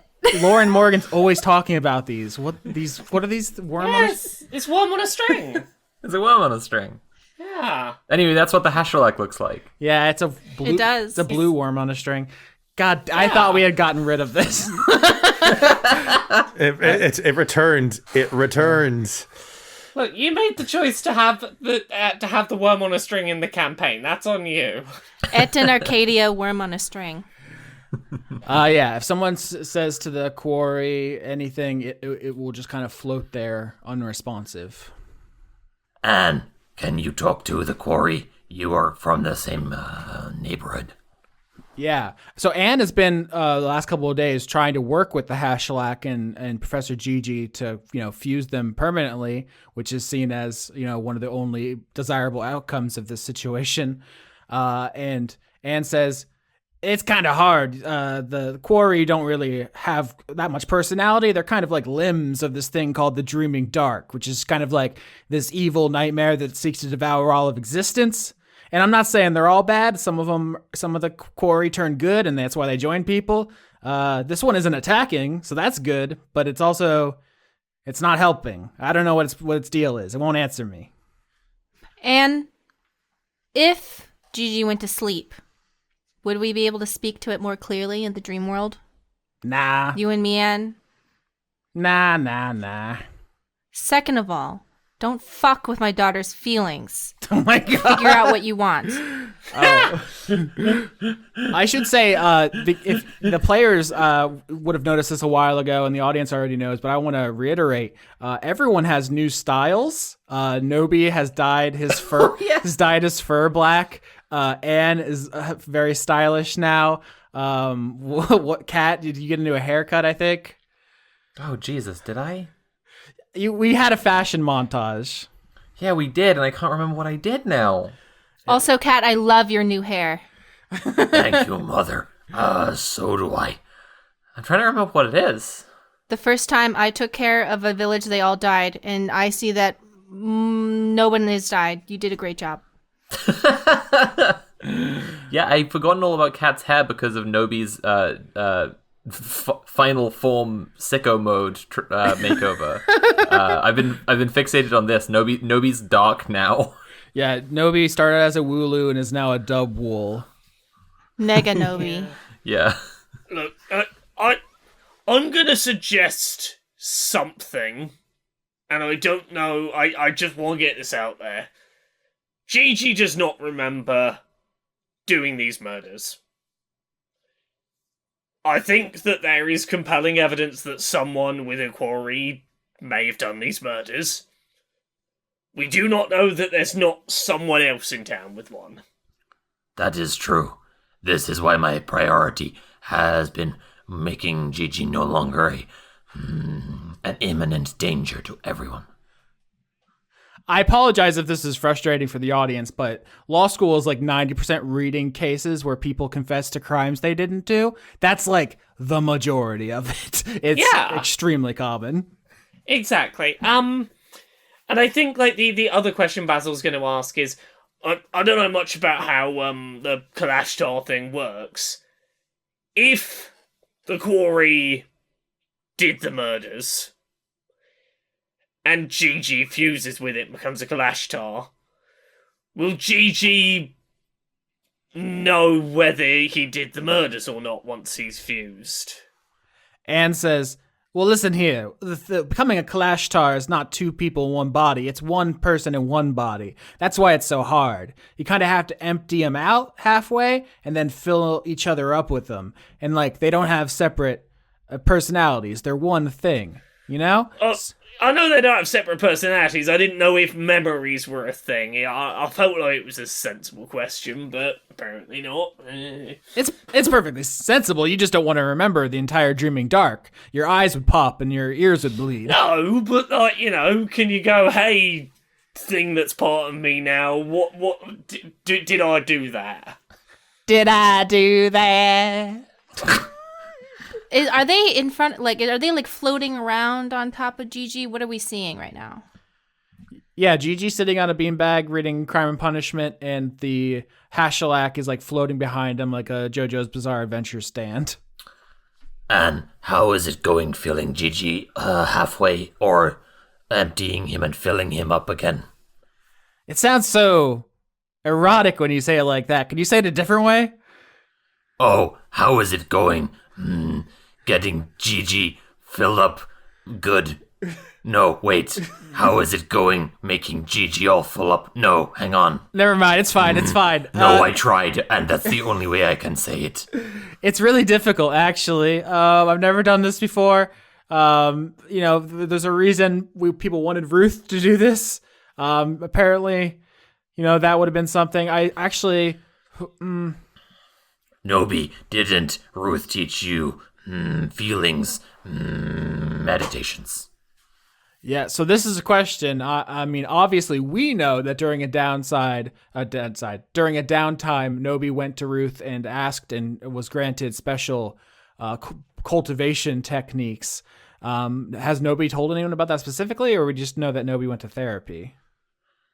It just depends whether you're okay with this. But I always imagined Kat and Nobi's. It's just like we never had these conversations because I was both of the voices, but I always imagined their relationship as very like, very much confidants for each other, and they would just tell each other whatever stuff.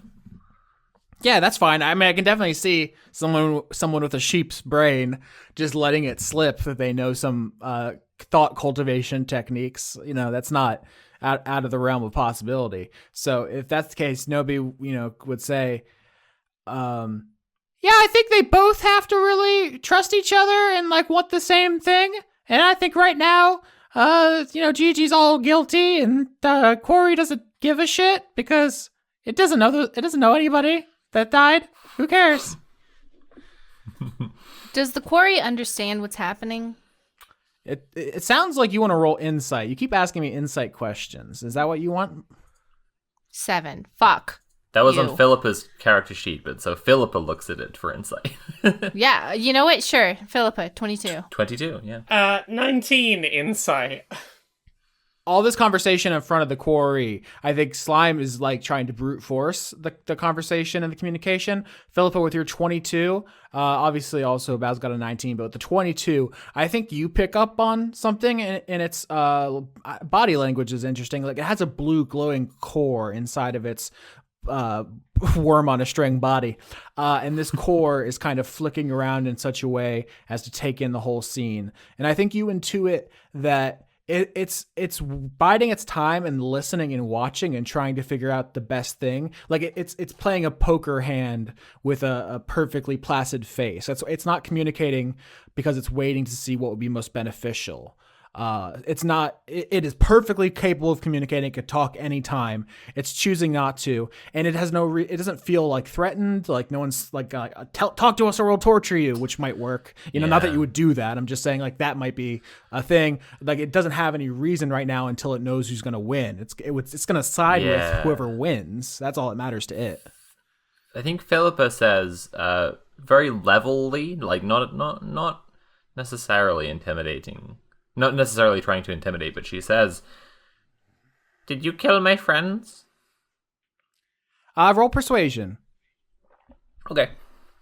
Yeah, just Phillippa. 9. Damn it. Yeah. Now the quarry hears you, and it just doesn't feel like you have the authority to make that kind of push on it.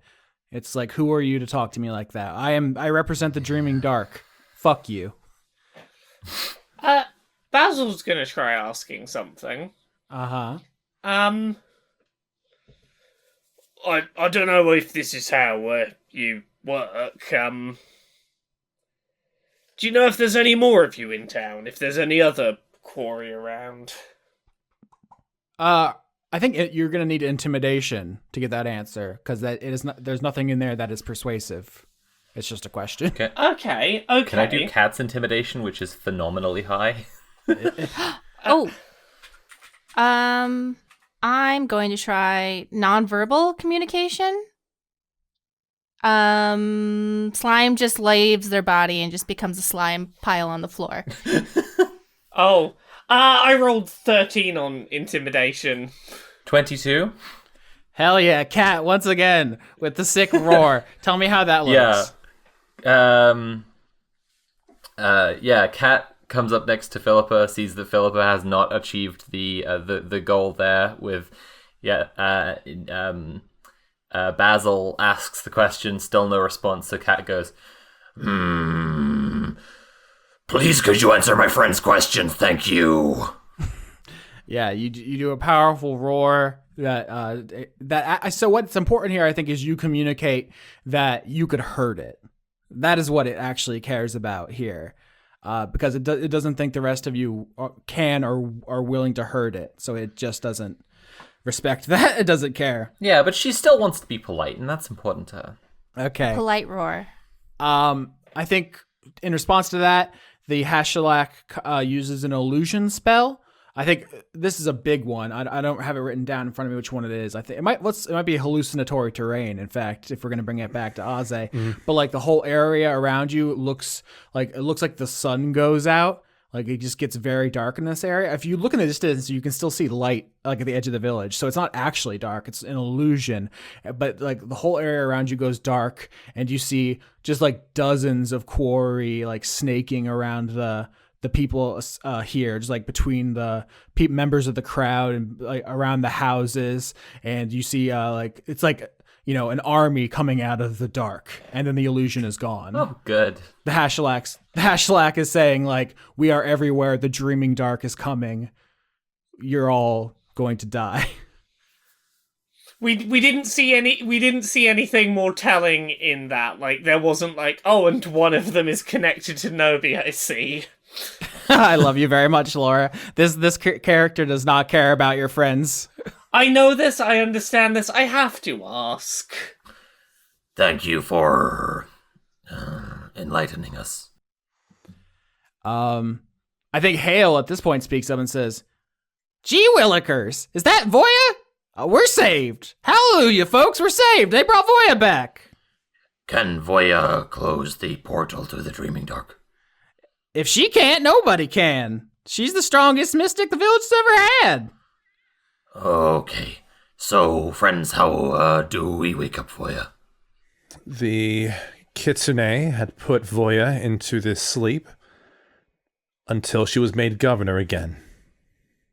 A murmur goes through the crowd as they all say, like, yeah, Voya could fortify the veil to the Dalcor and all the quarry would go away. That'd be great. Yeah. But then some people are like, she looks pretty dead. Like, this, I don't know if this is a good idea. Should we be messing with this kind of stuff? It's just like people are working through it.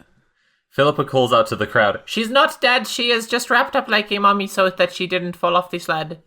Mm-hmm. Yeah, but some people are still like, I'm trying to think how Applewhite, of course, always the voice of reason against government shit. It's just like, oh, I see. We just let people become the governor because they want to. We just pass it around, huh? We just bypass the sortition, just giving it away. Oh, interesting system we have here, huh? Well, I mean, I'm still a plan of team. Can we make a law that says that Voya becomes governor for exactly 5 seconds and then loses governorship? I'm sure, surely we can do that, right? Kat says to Applewhite, Gigi has developed a quarry largely because he is no longer governor. If we just let anyone be governor who wanted to be, Gigi would be at the top of the queue. Sun Moonstar says, am I gonna get to kill and eat Gigi at any point? I feel like I was promised that. Wait, when were you promised that? You were there. That's what Mari played Sun Moonstars during our episode. oh, Jesus. And asked specifically to kill and eat the murderer. You can only eat him if he's guilty. You all heard that. I get to eat him. Ooh, can I eat with you? We have not yet established the judicial system. Eating is not necessarily the response to murder. And note, I say response, not punishment. We are not necessarily... Oh, we were eating Gigi because of the murder? We're not eating Gigi necessarily at all. Oh, but there's a chance we will eat Gigi. There is a chance Gigi is guilty, and if he is guilty, there is a chance he will be eaten. I love that Phillippa came home to find out that people are lining up to eat the guilty.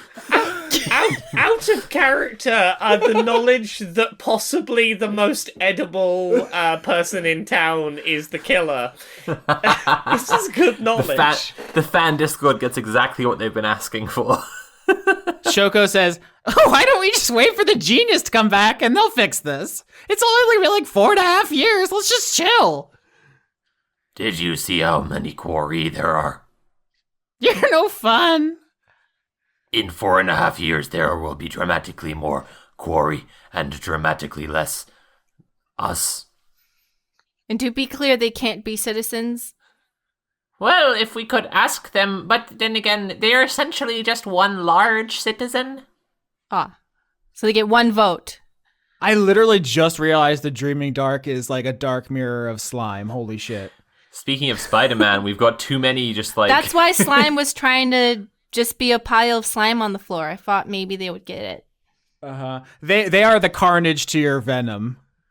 I think they're the carnage to Mold's venom, right? Mm-hmm. Okay, yeah. Slime is Spider-Man. And then Mold is Venom. And then the Dreaming Dark is Carnage. Perfect.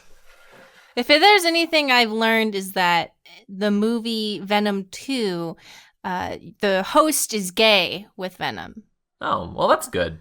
I haven't seen it, but that's what I've heard. It's good to know that Nobi is gay with the quarry and Gigi is gay with the Hashalak. Yeah, this makes sense. Okay. Venta says, oh man, I wanted to be a Clash Star. If Voya fixes the barrier, then... Aw, shucks. Yeah, you should go away and feel lonely fast. Fuck you. Sorry. I mean, Potter says, he confessed, right?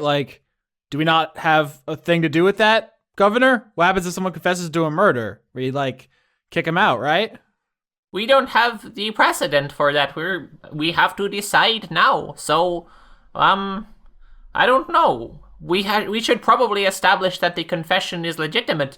Spells exist in the world that could make someone confess, or for that matter, a group of police could work together to work a confession out of a vulnerable person, like a teenager or several teenagers, and then a rich person who would later be president could put a large ad in the New York Times calling for them to be executed. Or we could beat them up. He admitted to a thing that he does not remember doing, which is not the strongest of confessions. And before people jump to, oh, he admitted, therefore he's guilty, therefore let's kill him or anything, just remember how quick you were to have decided, yep, Arze's definitely guilty, let's deal with it now.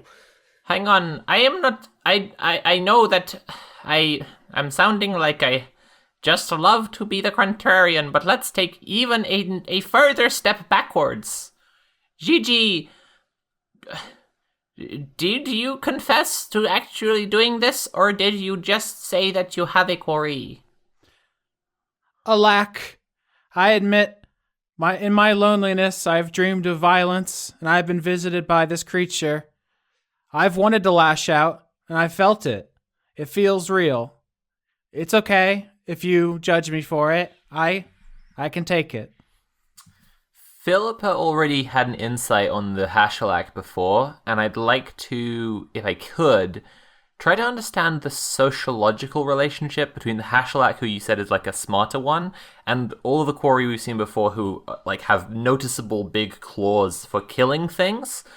Essentially, she's trying to see if the Hashalak is actually the violent type at all. Yeah, roll me religion. Ozzy rolls a 20.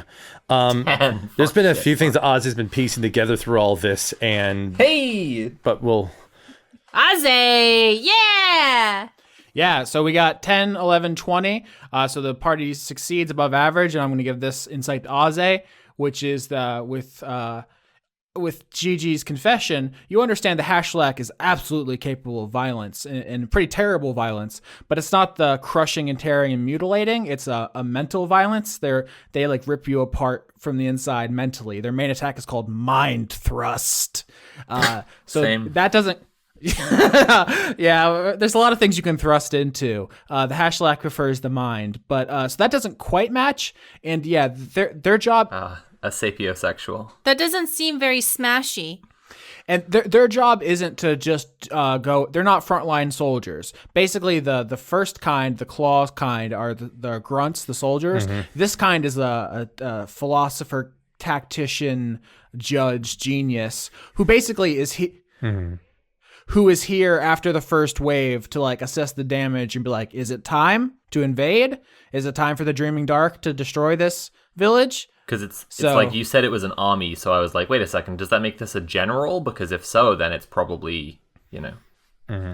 Yeah, it's a weird combination of scout and general, just because they're trapped in another dimension, which is a little different than normal army strategy. Why would either of you, he says to both Gigi and the quarry in question, seek to frame me in particular for this crime? That's very interesting.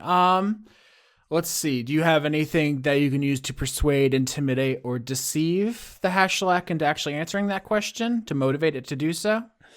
Yeah, like one idea that Ozzy does is like he sort of spins one of his star maps up and casts the lowest level lunar interjection moonbeam like adjacent to the gender neutral containment area, but it's like it could be moved in, but it's like not directly attacking anyone when it's just out. If you would do it, it's intimidation. If you wouldn't actually do it, it's deception. He wouldn't actually do it. All right. So it would be deception. I'm going to assume with disadvantage again, just because of the exhaustion still. No, the spell cancels it out. All right. It's only a 9, unfortunately. There. What a terrible time for it to be malefic. Woof. How would I do this? Oh, I think Basil would start going, oh, I wouldn't mess with him. Last quarry tangled with. Oh, did not turn out well. Start trying to spin up tales of Arze's great battles against the quarry. All right, yeah, roll deception. That's a crit 27. Oh shit! Oh. All right. Basil's going very Like, let me tell you the stories of the great warrior. I will take this opportunity to just do the theatrics and invoke one of the starry forms through the scribe. So Ozzy just starts floating up from the ground slightly as Basil's talking. Oh, this is how it started last time. Oh.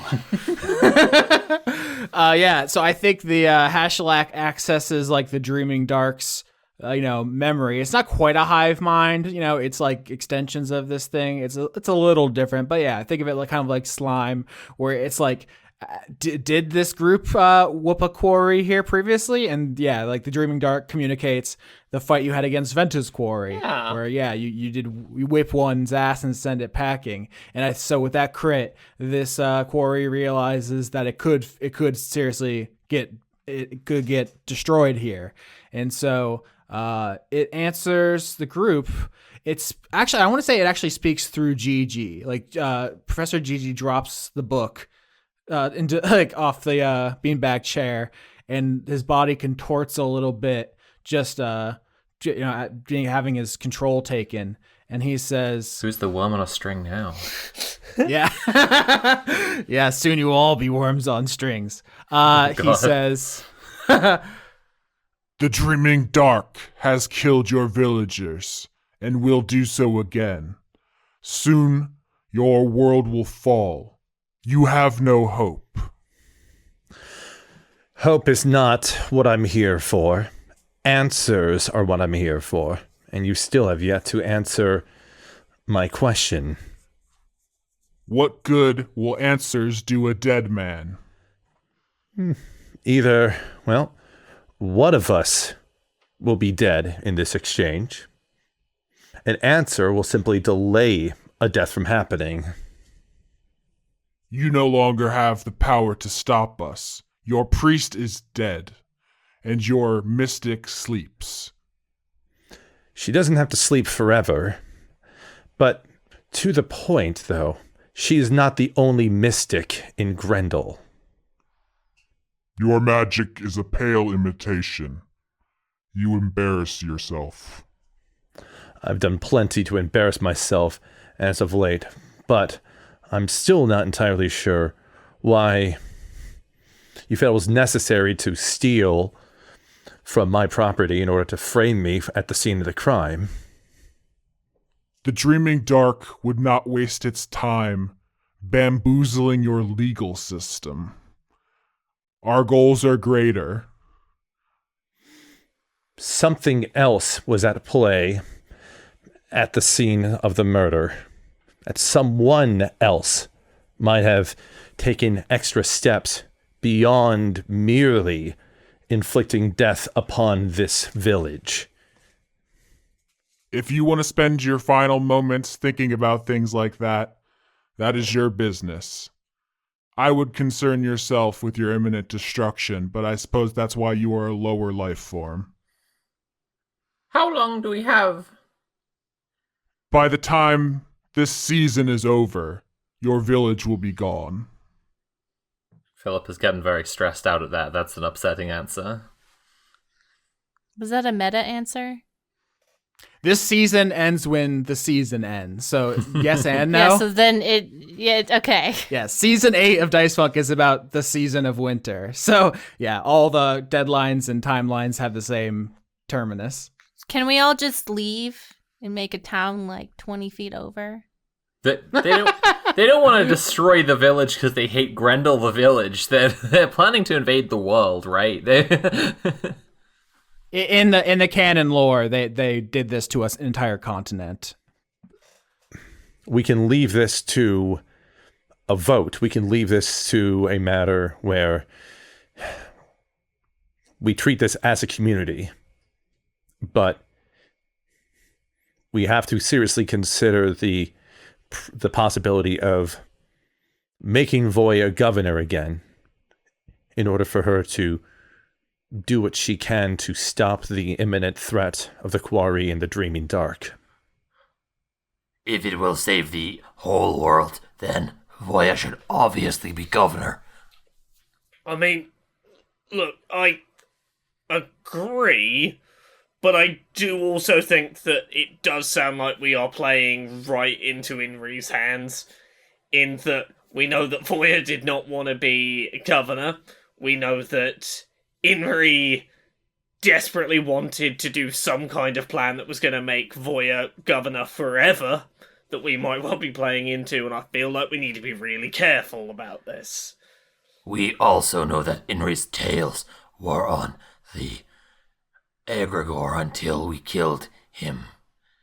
He cared about Grendel. He wanted to keep it safe even if he had bad ideas. And we also know Voya did not agree with everything that Inri wanted. The worst that Voya can do is be a very bad governor. The worst the Dreaming Dark can do is kill everyone. Oh no, I'm just pointing out the obvious, that we need to be careful. I'll go down the list of NPCs. I'll say Potter absolutely wants Voya to be governor. Potter loves Voya, always has. Is super psyched for that. Hale wants Voya to be governor. Doesn't really respect Phillippa because, I mean, from Hale's perspective, she's not a goblin. That, and I was gonna say he just woke up and you were governor. It's very disorienting. He's like, it doesn't seem real to him. Applewhite,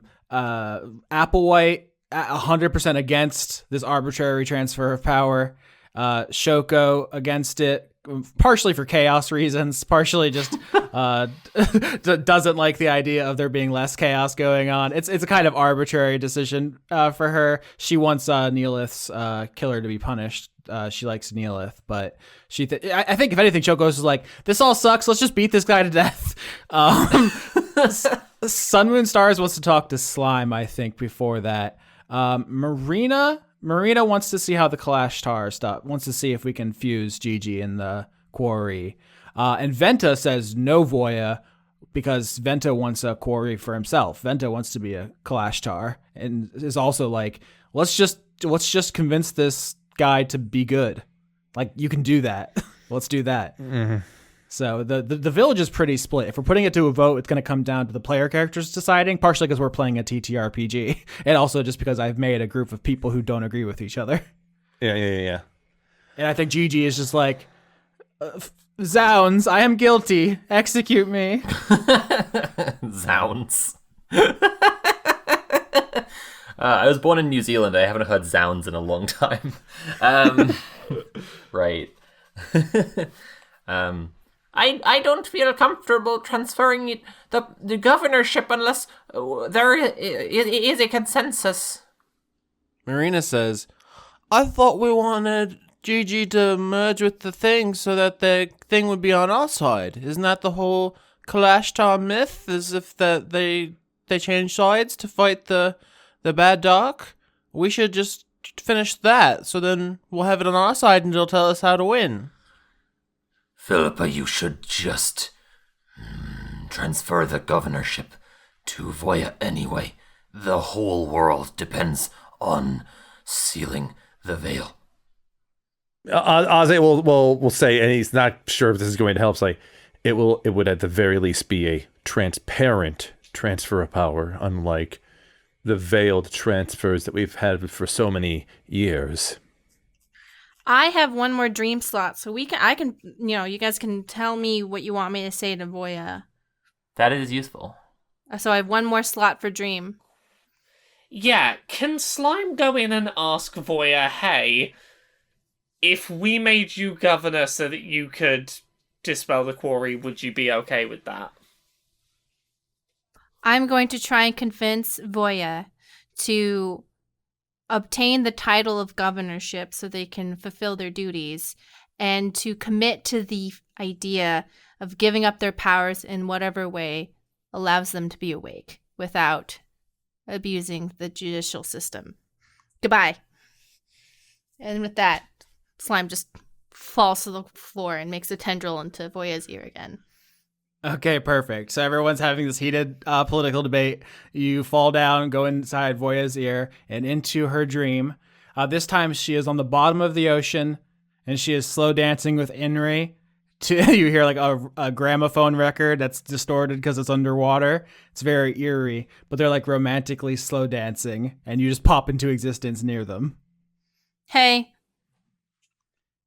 Things are really weird, but can you commit to waking up, but then handing over your governor responsibilities to the properly elected official? Voya keeps dancing with Inrate. They're like the humanoid fox person, not breaking stride as you explain this. Voya thinks about it and says, "Yeah, sure. You make me governor. I wake up. I give it back. Sure." Yes, because if you stay governor, you're going to live forever and be burdened by responsibilities. If you say so. All right, see ya. Bye.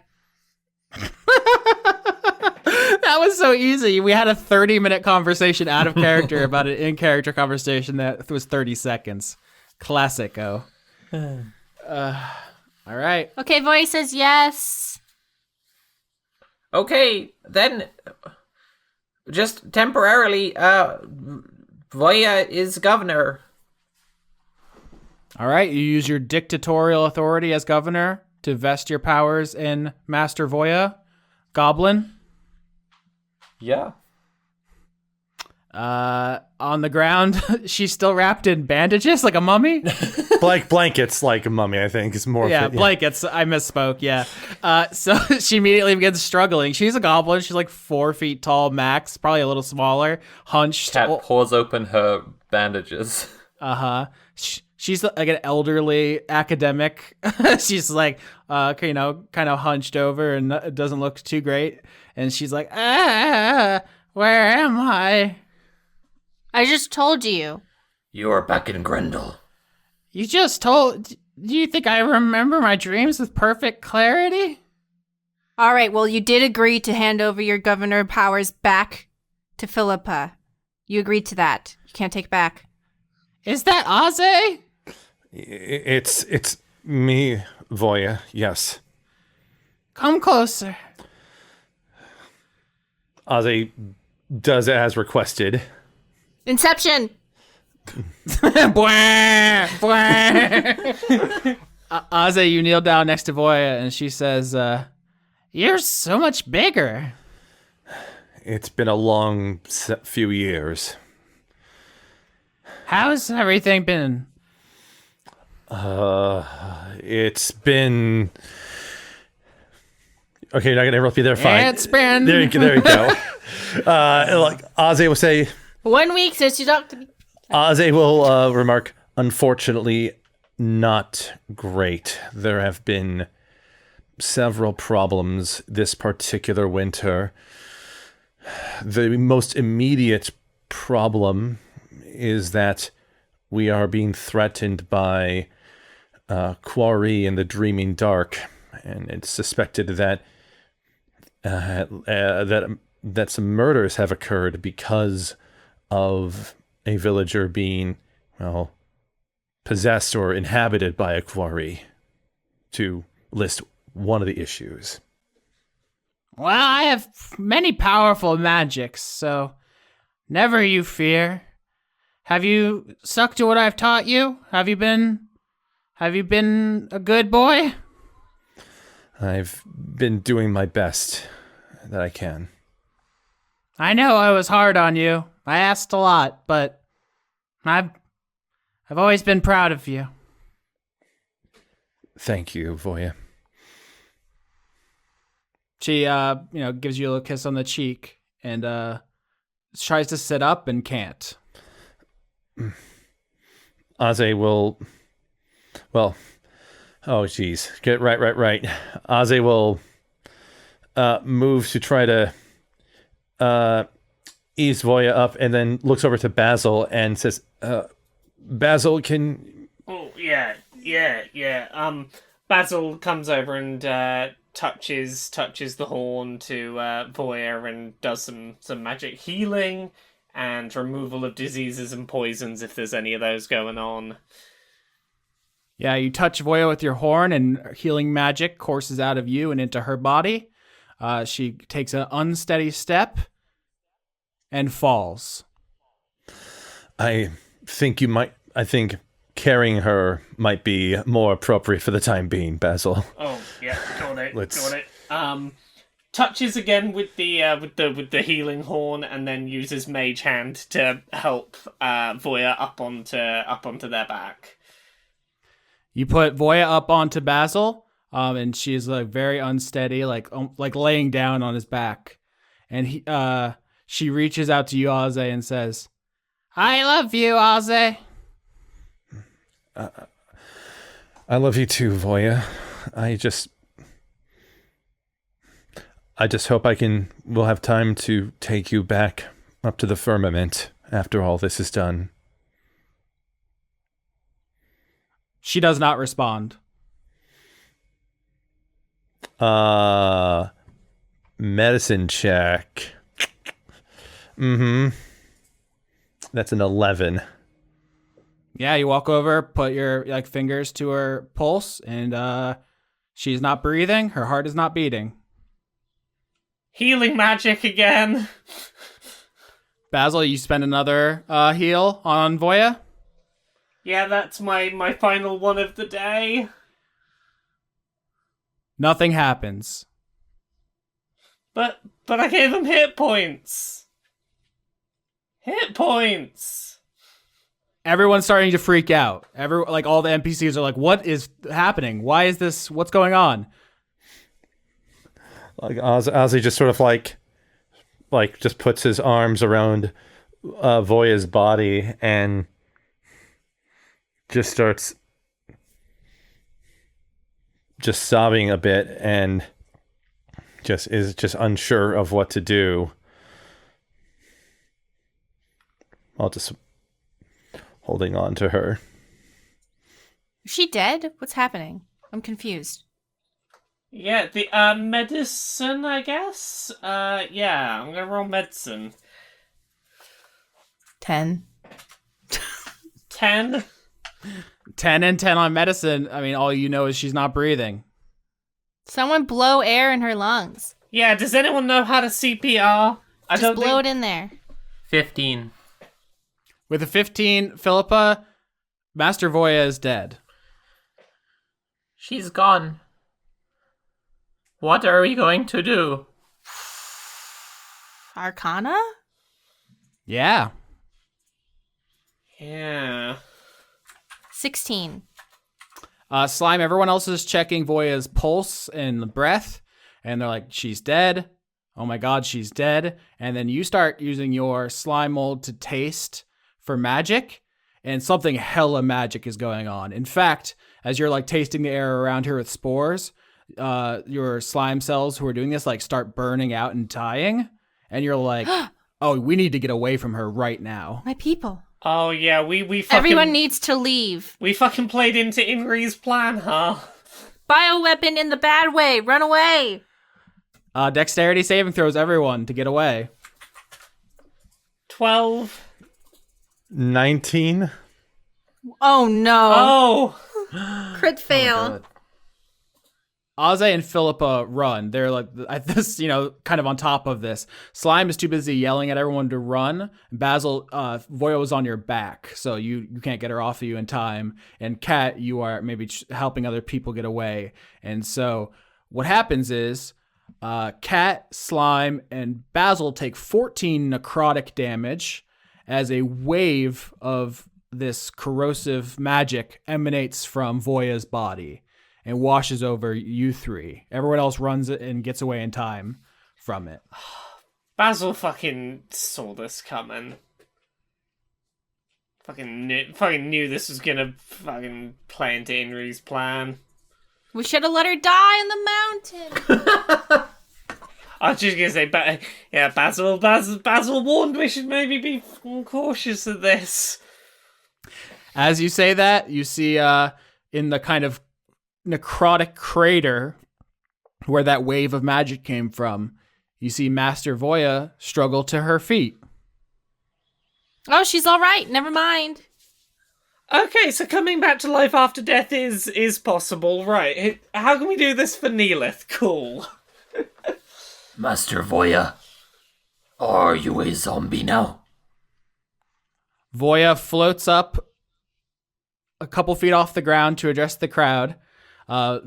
Magic crackling from her fingers all around her and over her, as if she's like getting used to wielding it. And she says, I believe the technical term is lich.